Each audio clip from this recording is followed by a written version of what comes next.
Οι γονείς μου δεν ήρθαν στην αποφοίτησή μου για να πάνε στο χορό της αδερφής μου. Στεκόμουν στη σκηνή με το καπέλο στο χέρι, κοιτάζοντας τις άδειες καρέκλες που ήταν κρατημένες για την οικογένεια, και τα χειροκροτήματα γύρω μου ακουγόταν σαν παράσιτα. Εκείνο το βράδυ, το τηλέφωνό μου χτύπησε. Δεν ήταν ένα μήνυμα, είμαστε περήφανοι για σένα, αλλά ένα μήνυμα από τη μαμά μου.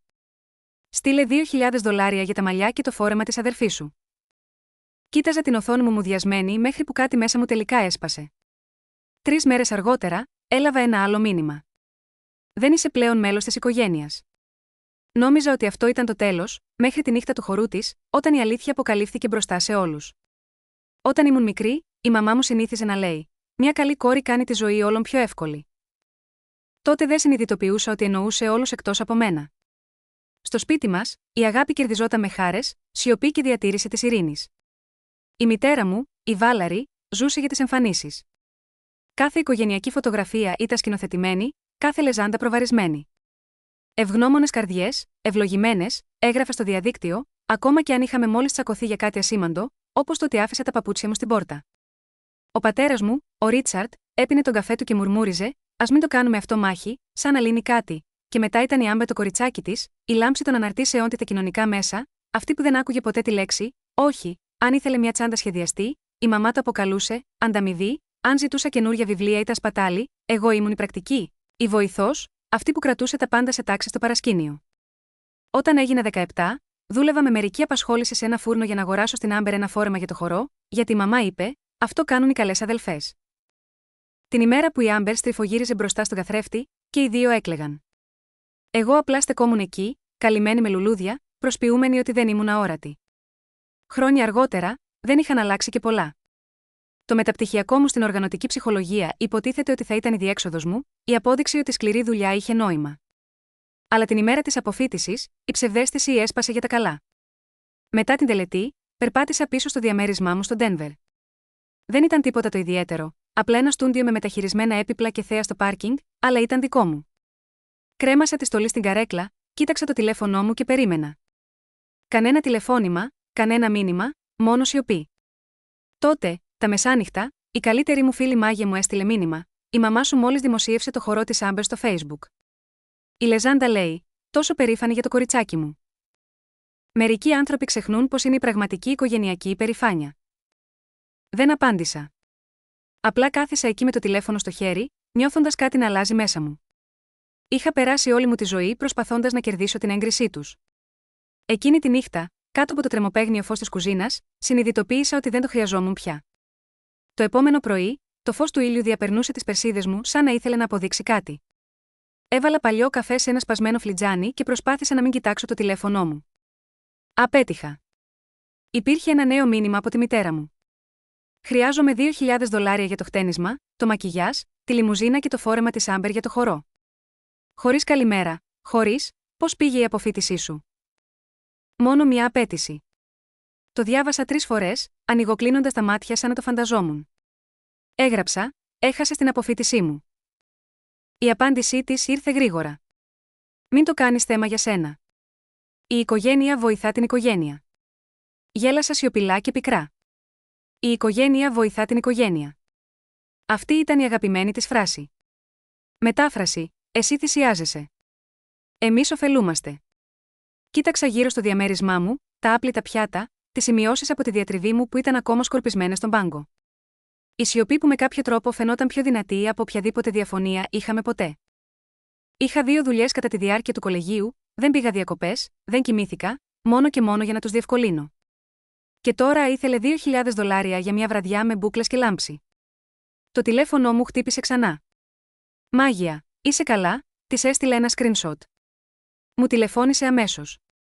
«Λαμδαγιώτα Β, πες μου ότι δεν είναι αλήθεια». «Είναι αλήθεια». «Ούτε καν». «Δεν σε συγχαίρει καν». «Όχι». «Μάλλον είμαι απλά το ATM της οικογένειας».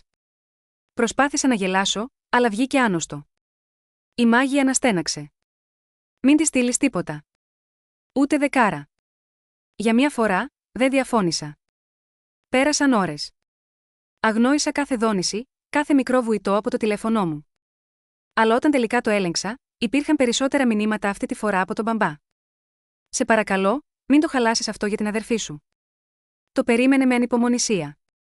Εκείνη τη στιγμή συνειδητοποίησα ότι δεν ήταν μόνο η μαμά. Ήταν όλοι τους.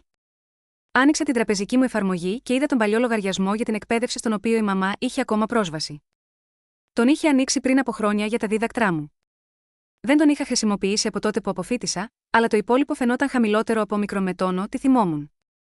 Έκανα κύληση στις καταστάσεις λογαριασμού. Πληρωμές με την ένδειξη, ενοικίαση χώρου, υπηρεσίες ανθοπολίου, μπουτίκ ρούχων. Το στομάχι μου ανακατεύτηκε. Είχε ήδη αρχίσει να χρησιμοποιεί τα χρήματά μου. Ένιωσα το σφιγμό μου στα αυτιά μου. Δεν υπήρξε καμία αντιπαράθεση, καμία φωνή, μόνο μια ήσυχη, σταθερή απόφαση. Τηλεφώνησα στην τράπεζα, περίμενα στην αναμονή, τους έδωσα τον αριθμό του λογαριασμού.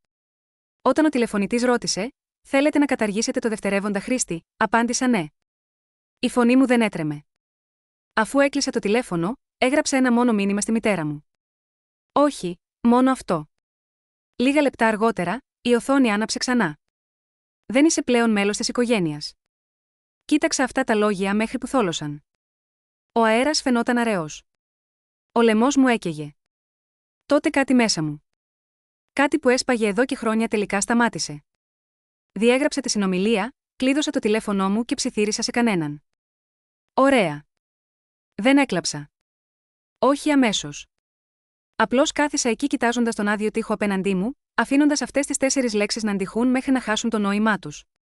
Δεν είσαι πλέον μέλος της οικογένειας. Θα έπρεπε να πονέσει περισσότερο από μικρομετόνο, τι πόνεσε. Αλλά κυρίως, ένιωθα κενή, σαν το σπίτι να είχε τελικά καεί και εγώ να στεκόμουν απλώς στις τάχτες, πολύ κουρασμένη για να με νοιάζει. Το τηλέφωνό μου χτύπησε ξανά. Μπαμπά, αυτή τη φορά δεν απάντησα, αλλά η φωνητική του αλληλογραφία έπαιξε αυτόματα. Λαμδαγιώτα Β, η μητέρα σου είναι αναστατωμένη. Μην παίρνεις στα σοβαρά αυτά που είπε. Ξέρεις πώς γίνεται. Έκλεισα τα μάτια μου. Αυτή η φράση, ξέρεις πώς γίνεται, ήταν το soundtrack της παιδικής μου ηλικίας. Σηκώθηκα, πήγα στον νεροχύτη και πέταξα τον άθικτο καφέ μου.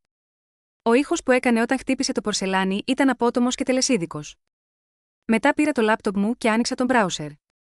Ο παλιός λογαριασμός εκπαίδευσης ήταν ακόμα συνδεδεμένος, με την ονομασία Olivia Hort Scholarship Fund. Το όνομά μου στην κορυφή, τα δικαιώματα πρόσβασης της μητέρας μου ακριβώς από κάτω. Ξανακύλησα τη λίστα των συναλλαγών. $600 στην Emerald Gown Boutique, $900 στο Plaza Hotel Catering, άλλα $400 με την ονομασία Beauty Lounge. Όλα είχαν γίνει την τελευταία εβδομάδα. Για μια στιγμή, απλώς κοίταξα την οθόνη, με την καρδιά μου να χτυπά αργά και βαριά. Δεν είχε καν περιμένει την άδεια. Είχε ήδη πάρει ο μικρομετόνο, τι ήθελε. Ο κέρσορας μου αιωρήθηκε πάνω από την επιλογή, αφαίρεση εξουσιοδοτημένου χρήστη. Εμφανίστηκε μια προειδοποίηση. Αυτή η ενέργεια δεν μπορεί να αναιρεθεί. Ωραία. Έκανα κλικ. Επιβεβαίωσα. Εισήγαγα τον κωδικό μου. Εμφανίστηκε το μπάναρ επιβεβαίωσης. Πρόσβαση ανακληθήσα. Η Βάλαρη Χάρτ αφαιρέθηκε. Μετά από αυτό, επικράτησε ησυχία. Σχεδόν γαλήνη. Έσκυψα πίσω στην καρέκλα μου και άφησα ένα τρεμάμενο γέλιο. Όχι επειδή ήταν αστείο, αλλά επειδή ήταν η πρώτη φορά που την είχα σταματήσει. Λίγα δευτερόλεπτα αργότερα, εμφανίστηκε ένα μήνυμα από τη Μάια. «Πώς τα πας?» Της απάντησα, «Καλύτερα».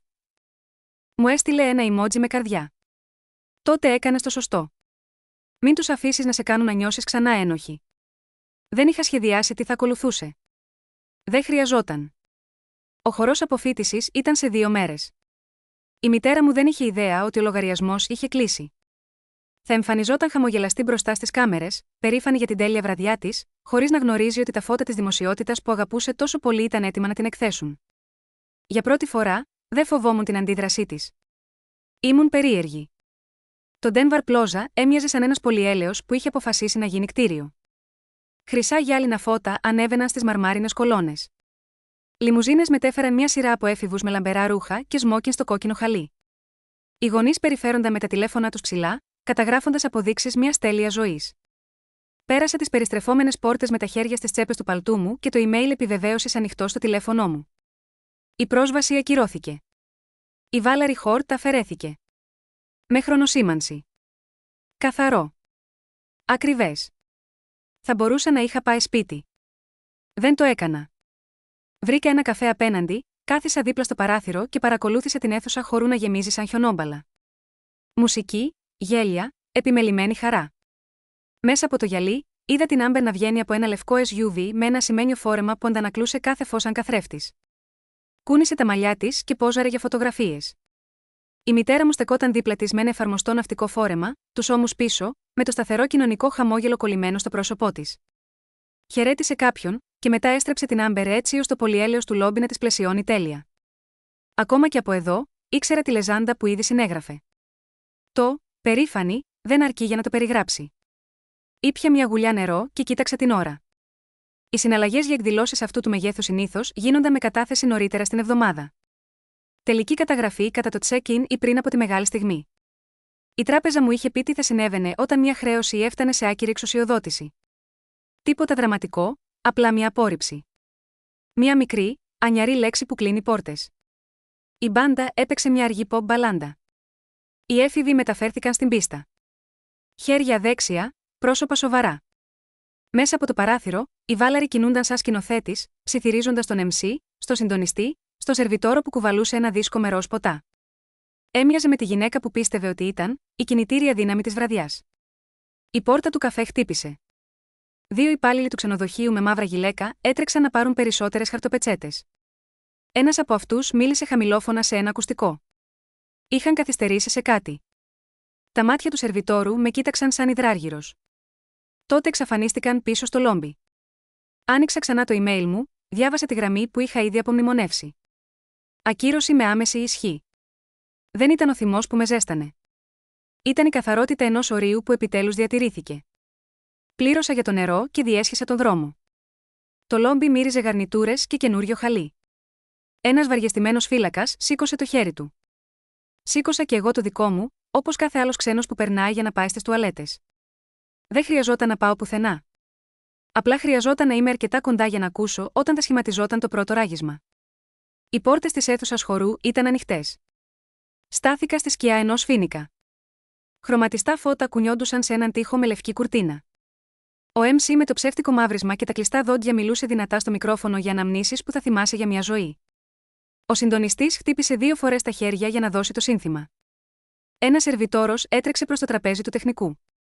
Η οθόνη ενός φορητού υπολογιστή έλαμπε με ένα πρόγραμμα ηλεκτρονικού ταχυδρομείου. Το δάχτυλο του τεχνικού αιωρήθηκε, χτύπησε και αιωρήθηκε ξανά. Στη σκηνή, ο παρουσιαστής σήκωσε το χέρι του. Πριν προχωρήσουμε στον επόμενο χορό, ας αφιερώσουμε 1 λεπτό για να ευχαριστήσουμε τους ανθρώπους που έκαναν δυνατή αυτή τη βραδιά. Ένα ευγενικό χειροκρότημα ακούστηκε στην αίθουσα και ένα ειδικό ευχαριστώ στην οικογένεια Χόρτ για τη χορηγία. Το χαμόγελό του έσβησε. Κοίταξε πέρα από τα φώτα. Ο συντονιστής έβαλε ένα τηλέφωνο στο χέρι του, ψιθυρίζοντας πολύ γρήγορα τις λέξεις που μπλέκονταν μεταξύ τους. Κούνησε το κεφάλι, συνεχίζοντας να χαμογελά στο πλήθος, και μετά κούνησε ξανά το κεφάλι, χωρίς να χαμογελά. Στην πραγματικότητα, είπε, με το μικρόφωνο να πιάνει την ανάσα του. Χρειάζομαι μόνο 1 λεπτό. Η μπάντα έπεσε σε σιωπή, σαν να είχε εκπαιδευτεί γι' αυτό.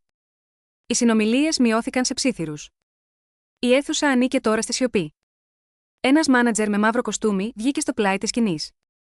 Είχε την εμφάνιση κάποιου που έρχεται εδώ μόνο σε περίπτωση πυρκαγιάς.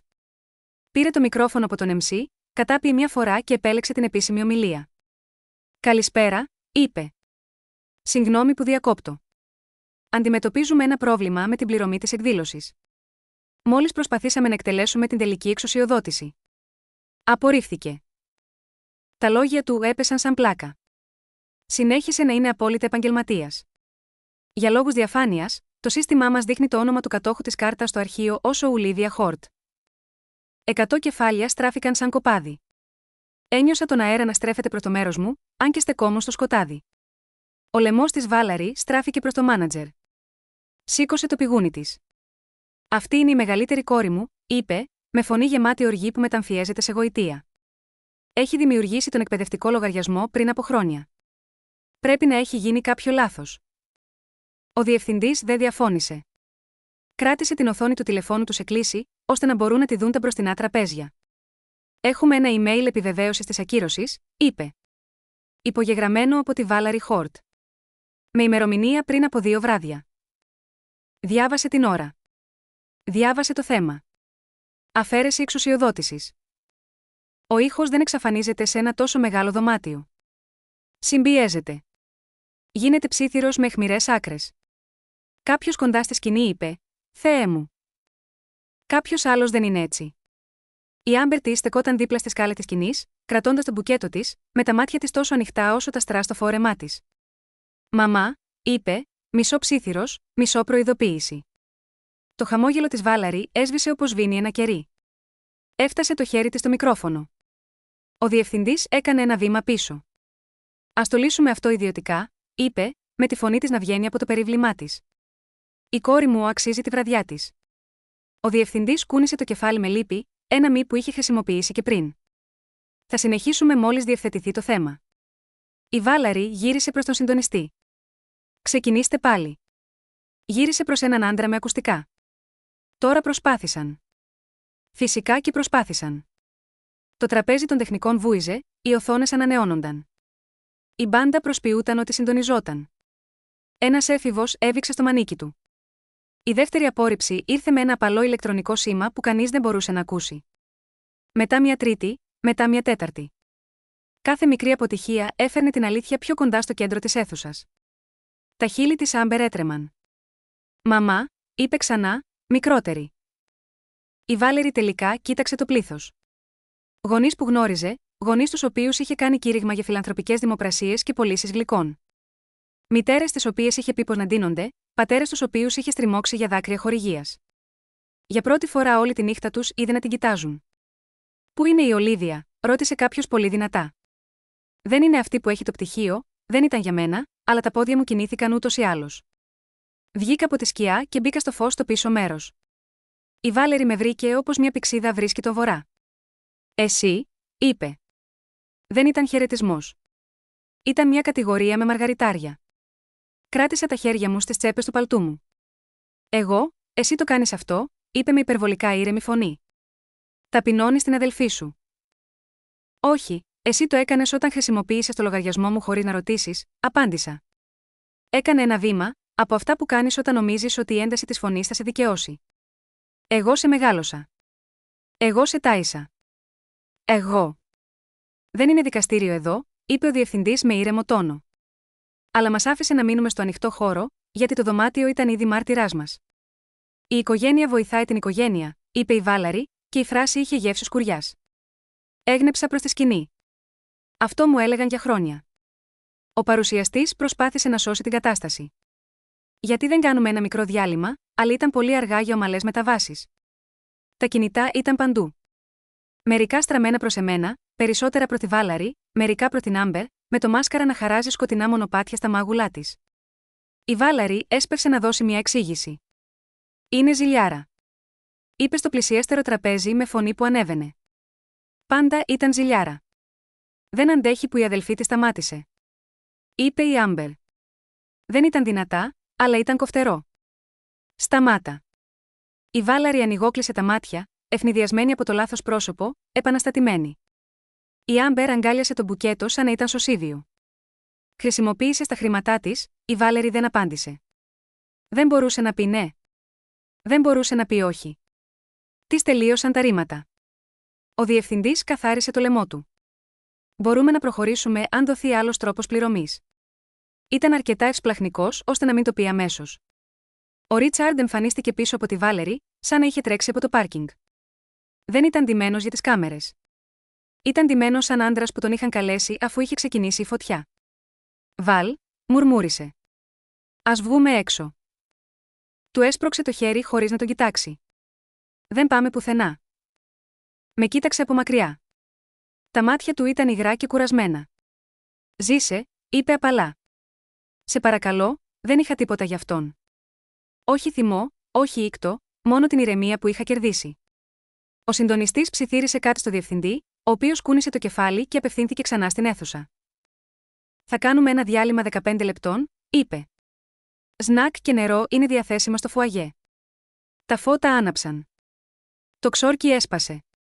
Αμέσως σχηματίστηκαν ομάδες. Γονείς, μαθητές ψιθύριζαν, τρέχοντας πιο γρήγορα από μικρομετόνο τι μπορούσαν να περπατήσουν. Η αίθουσα χορού έγινε φήμη με τείχους. Η Βάλαρη γύρισε προς το μέρος μου. «Νομίζεις ότι είσαι δίκαιη?» ψιθύρισε τόσο χαμηλά που μόνο λίγοι μπορούσαν να την ακούσουν. Νομίζεις ότι αυτό σε κάνει καλύτερη? Νομίζω ότι με κάνει να τελειώνω. Με κοίταξε σαν να μπορούσε, αν συγκεντρωθεί αρκετά, να με μεταμορφώσει ξανά στο κορίτσι που αγόρασε ένα φόρεμα με φιλοδορήματα από το φούρνο και αλεύρες στα δάχτυλά της. Αλλά εκείνο το κορίτσι είχε χαθεί, θαμμένο κάτω από χρόνια τακτικής, ήσυχης υποταγής. Δεν είσαι πλέον μέλος της οικογένειας, είπε ξανά, προσπαθώντας να επιβάλει την κατάρα που είχε αποτύχει στο παρελθόν. Χαμογέλασα χωρίς χαρά. Το έγραψε σε μήνυμα πριν από μέρες. Η Άμπερ άρχισε να κλαίει όπως κλαίνε οι άνθρωποι όταν τελικά αντιλαμβάνονται τη σοβαρότητα της κατάστασης. Κοίταξε το πλήθος, μετά εμένα. Μπορούμε να το διορθώσουμε, ρώτησε ένα παιδί με γυναικείο φόρεμα. Μπορείς να πληρώσεις για αυτό που ήθελες, είπα. Αυτό είναι όλο. Το στόμα της Βάλαρη στένωσε σαλεπίδα. Το τηλέφωνο της αναβόσβησε. Η κάρτα της απέτυχε ξανά στην τραπεζική της εφαρμογή. Το είδα στα μάτια της. Γύρισε προς τον Ρίτσαρντ. Κάνε κάτι. Έβγαλε το πορτοφόλι του σαν αντανακλαστικό, μετά το έβαλε πίσω γιατί ένα αντανακλαστικό δεν καλύπτει μια αίθουσα χορού. Κοίταξε εμένα και μετά το διευθυντή. Θα το λύσουμε, είπε, και ήταν η πιο αληθινή πρόταση που είπε όλη τη νύχτα. Έκανα ένα βήμα πίσω, μακριά από το φως, πίσω στη σκιά όπου ανήκα στον εαυτό μου. Πίσω μου, δύο παιδιά ψιθύριζαν. Αυτή είναι η αδερφή της, φίλε, η μαμά υπέγραψε το email απομάκρυνσης. Αποκλείεται. Όχι, είναι.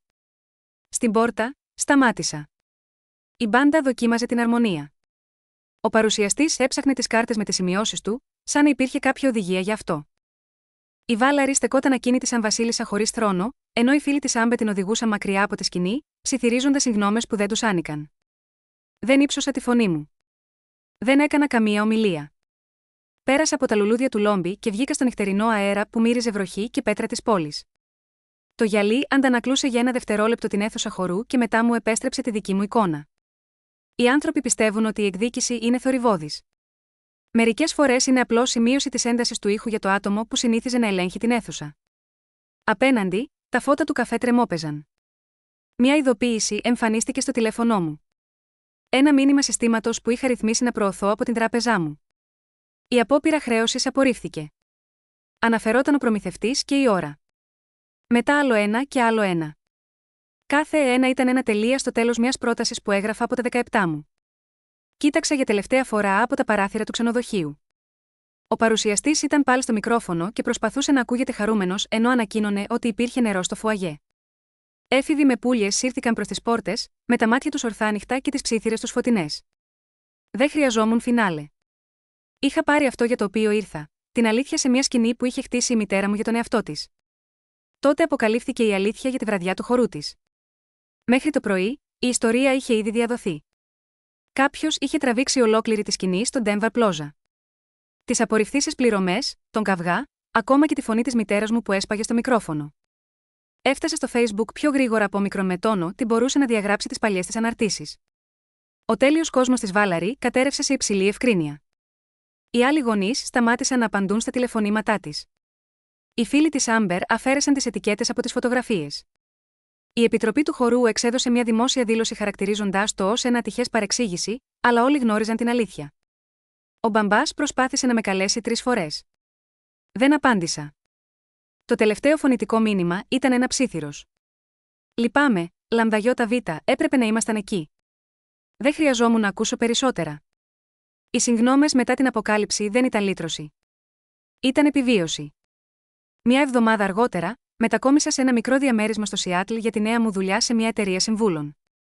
Ο αέρας μύριζε βροχή και καφέ, όχι μνησικακία.